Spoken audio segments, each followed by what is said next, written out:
Sir ये तो फिर वो बात है, उससे पहले फिर पीपल्स पार्टी अपने दौर का गिनवाएगी, उनका और सस्ता होगा। मुशर्रफ दौर में तो मेरा ख्याल है और भी पीछे सस्ता होगा।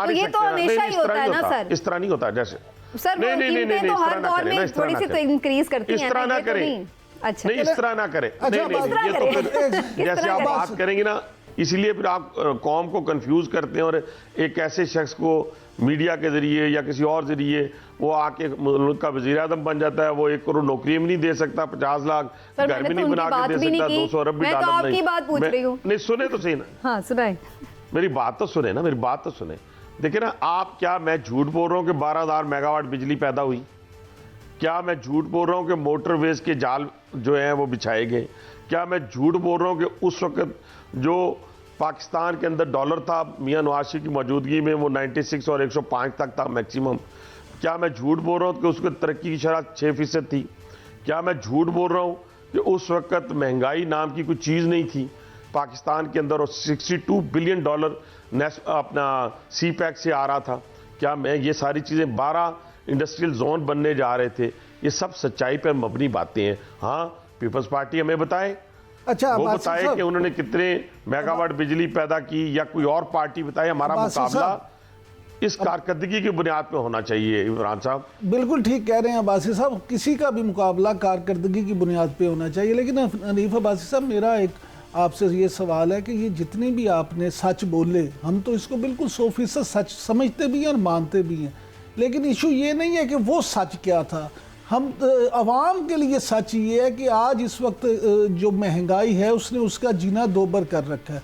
आप खुद क्योंकि सियासी आदमी हैं, जब आप टोक खब्बा में या अपने दूसरे इलाकों में निकलते हैं पिंडी के, तो आप मुझे ये बताएं कि जो आम पाकिस्तानी है, आम शहरी है, वो आपको महंगाई से परेशान नजर आता है या नहीं आता?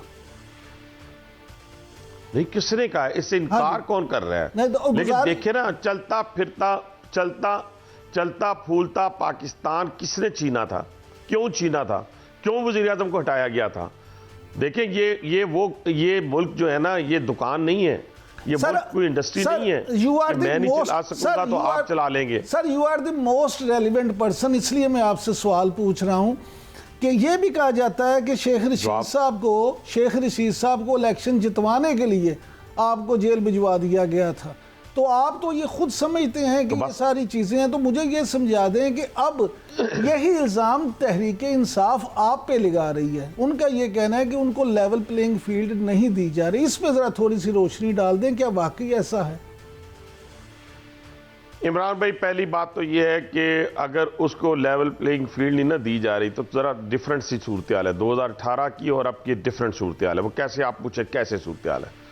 देखिए, मैं आपसे ये कहना चाहता हूं कि तहरीक इंसाफ ने जो रेड लाइन क्रॉस की है ना जी, वो आपकी बैन ऑर्गेनाइजेशन ने भी नहीं की जी।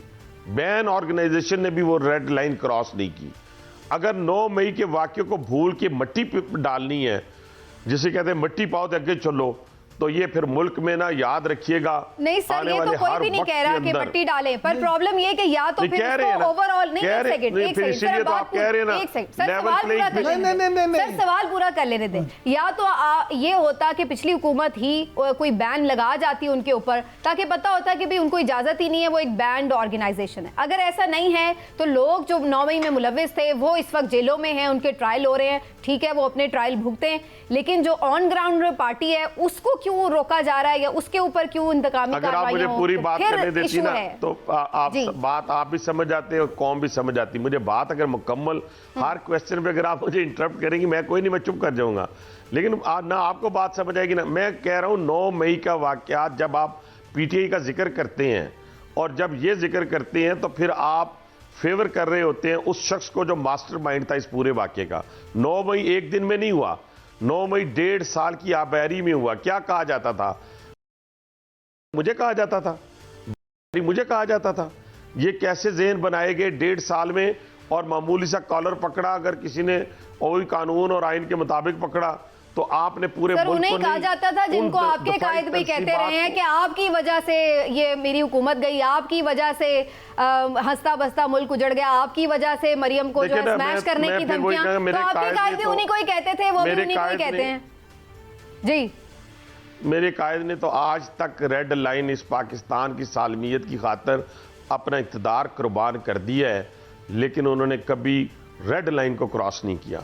ये अगर मिलाते हैं आप कोर कमांडर हाउस को जलाना, जीएच के अंदर दाखिल हो जाना, के ऊपर पत्थर लाहौर के अंदर बरसाना और फिर हमजा कैंप के ऊपर फायरिंग करते हुए जहाज को जलाना मियां वाली के अंदर, शोहदा के मुजस्समों को तोड़ना, ये आपके लिए बड़ा आसान होगा। ये मेरे जैसे पाकिस्तानी के लिए किसी के लिए भी नहीं नामुमकिन है कि उस दिन रात आसान, को यकीनी हो तौर सके। पर उनके खिलाफ कार्रवाई होनी अगर चाहिए। आसान नहीं है तो उसके तो सर मास्टरमाइंड सवाल की- सिर्फ इतना सा उसके था कि जो मास्टरमाइंड लोग को- कार्रवाई भुगत रहे हैं नहीं, वो ठहरे ना, भुगतें। इस तरह तो नहीं ना, इस तरह तो नहीं ना, इस तरह तो बासित नहीं ना। साहब- मास्टरमाइंड का जिक्र करें और कहें कि उसने आबयारी की थी, वो मुल्जिम भी है, मुजरिम भी है। और ये किसी तो, हाँ, दूसरा आपका वाक़ रह गया कि जी बाकी पीटीआई, हाँ बाकी पीटीआई आए ना, आके मैदान में इलेक्शन लड़े और लड़ना चाहिए, उनको इलेक्शन लड़ना चाहिए, इसमें दूसरी कौन सी राय है। असल सूरत हाल ये है कि हमें ये गुजारिश मैं करना चाहता हूं कि अगर हमने यही रविश रखी, अगर हमने बुराई को बुराई ना कहा, तो फिर हमारे ऊपर दोबारा बुराई मुसल्लत हो जाएगी। यही होगा और क्या होगा। अच्छा, जहां तक पार्टियों का तल्लक है, पार्टियां आए, इलेक्शन लड़े, वाह अल्लाह खैर सलाह, जो जीत जाएगा उसने वजीर आजम बनना है। बैलेट बॉक्स से बैलेट निकलेगा, बल्ले के निशान पे निकले, शेर के निशान पे निकले, तीर के निशान पे निकले, वो वजीर आजम बनेगा। कोई नोटिफिकेशन के जरिए तो वजीर आजम बनने नहीं जा रहा। हाँ, हमारा कॉन्फिडेंस कह रहा है कि वजीर आजम नवाज शरीफ बनने जा रहे हैं। हमारे ग्राउंड रियलिटी होमवर्क कह रहा है कि हम कह रहे हैं कि नवाज शरीफ साहब चौथी मरतबा इस मुल्क के वजीर आजम बनने जा रहे हैं। बस इतनी सी बात है, इससे ज्यादा बात ही कोई नहीं। अब आसिफ साहब, गुजारिश ये है कि जो आपने 9 मई के बारे में फरमाया, तो कोई भी जी शूर पाकिस्तानी, कोई भी वो सियासी वर्कर हो, किसी जमात से उसका ताल्लुक हो, वो ये इस बात की तो हमायत कर ही नहीं सकता और ना कर रहा है कि 9 मई को जो हुआ वो ठीक हुआ। और हम तो बारहा ये बात कर चुके हैं और कहते हैं कि उसमें मुलव्वस तमाम लोग, वो मास्टरमाइंड हो, वो उसका एक्टिविस्ट हो, वो किसी तरह का भी हो, तमाम लोग जो उस मुलव्वस हैं उसमें उन्हें सख्त से सख्त कानून के मुताबिक सज़ा मिलनी चाहिए, इसमें कोई दूसरी राय नहीं। लेकिन गुजारिश ये है कि आप क्या ये बात समझते हैं कि इस वक्त पीटीआई का जो वोटर है वो अभी तक अपने चेयरमैन के साथ, चाहे वो मुल्जिम है या मुजरिम है, इंटैक्ट है या नहीं? देखें, वो पार्टियों के अंदर तो जो पार्टी के कोर हार्ट होते हैं लोग, वो तो हर सूरत के ऊपर अपनी पार्टियों के साथ रहते हैं, अपने लीडर के साथ। लेकिन यहाँ लीडर के साथ रहा कौन, मुझे ये बताएं ना। शाखे नाजुक पे आशियाना था, हम स्टील के बने हुए थे, हम लोहे के बने हुए थे कि किसी ने 11 महीने काटे, किसी ने 3 साल काटे, किसी ने 4 साल काटे। एक दफ़ा नहीं, 2-2 दफ़ा, 3-3 दफ़ा गिरफ्तारियाँ हुई। बेटी को बाप के सामने गिरफ्तार किया गया। कहने से मुराद ये है कि इनसे होता क्या है, इनको होता क्या है, दूसरे तीसरे दिन पकड़े जाते हैं, चौथे दिन माफ़ी मांग के बाहर आ जाते हैं। मैं तो इस माफ़ी मांगने पर भी कहता हूं कि जो मास्टरमाइंड हैं उनको क्यों छोड़ते हैं, जिन्होंने लोगों को भड़काया, जिन्होंने लोगों के जज्बात को मजरू करते हुए नहीं बल्कि जज्बात को भड़काते हुए उन्होंने कहा कि चढ़ दौड़ो। ये सारे के सारे 3-4 लोग तो रावलपिंडी इस्लामाबाद के हैं जो कह रहे थे हमने जीएचक्यू की तरफ जाना है, वो माफ़ी मांग के बाहर आ गए हैं। माफ़ी किसी ऐसे शख्स की नहीं होनी चाहिए, किसी गुनाहगार को पकड़ना नहीं चाहिए, किसी बेगुनाह को छोड़ना नहीं चाहिए 9 मई के वाकयात के हवाले से, तो वैसे ताकि यही आने नजर आ वाले रहा है। वक्त जो में जो छोड़ देता है वो तो बचत उसकी हो जाती है और जो नहीं छोड़ता वो तो फिर बचत नहीं उसकी अच्छा होती है। चलें।